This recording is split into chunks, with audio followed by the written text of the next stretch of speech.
One reads the beginning of prashat Vayeshev about Joseph's dreams that one day his brothers will bow down to him, he will be their king, and so on. It's impossible not to wonder, could Joseph really be so blind to what's happening around him and think that his brothers want to hear about his dreams? Did Joseph think his dreams could not come true if his brothers did not know about them? Why put them through this pain and suffering?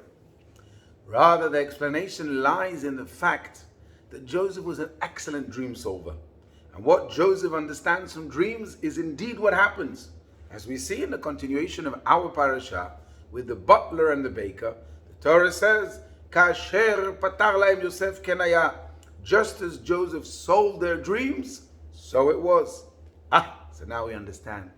Yosef, a man of great and far vision, saw, based on his own dreams. He saw his brothers doing something terrible to him. He saw himself enduring challenging times. He saw himself enthroned. And he saw his brothers needing him and being saved by him.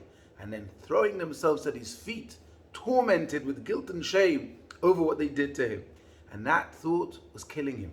That his dear brothers should suffer painful, excruciating regret on his account wasn't something Yosef could tolerate. Yosef's sensitivity to the suffering of others was through the roof. So he simply couldn't stand it. So now, 22 years in advance, Yosef is scheming ways to alleviate his brother's future emotional pain and suffering. Hence he tells them his dreams. He's telling them, my brothers, God has big plans in store. This is what's going to happen. And that way, when it does eventually happen, he'll be able to remind them that this was the plan all along. He hoped that when they remembered that he had told them the dream so many years before, they would admit that it was God's plan, that Joseph would now be in a position to save the whole family from the terrible famine.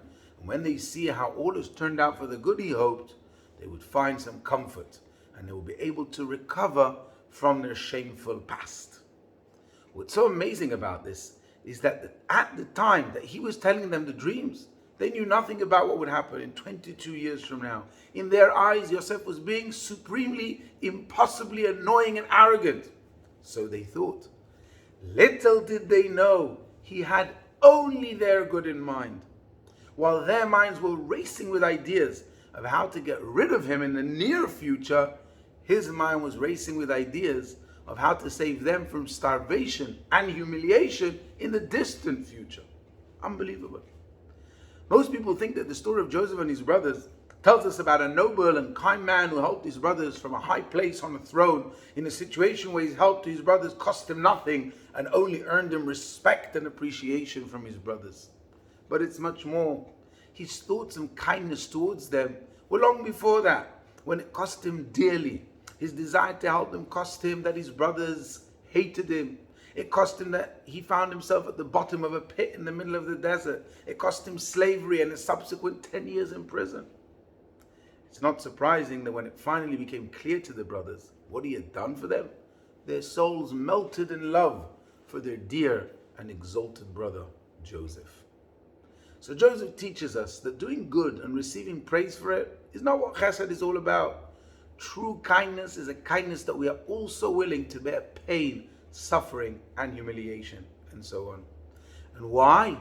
Because the power of chesed, the power of giving, comes from the core of the soul itself, and therefore it's infinite.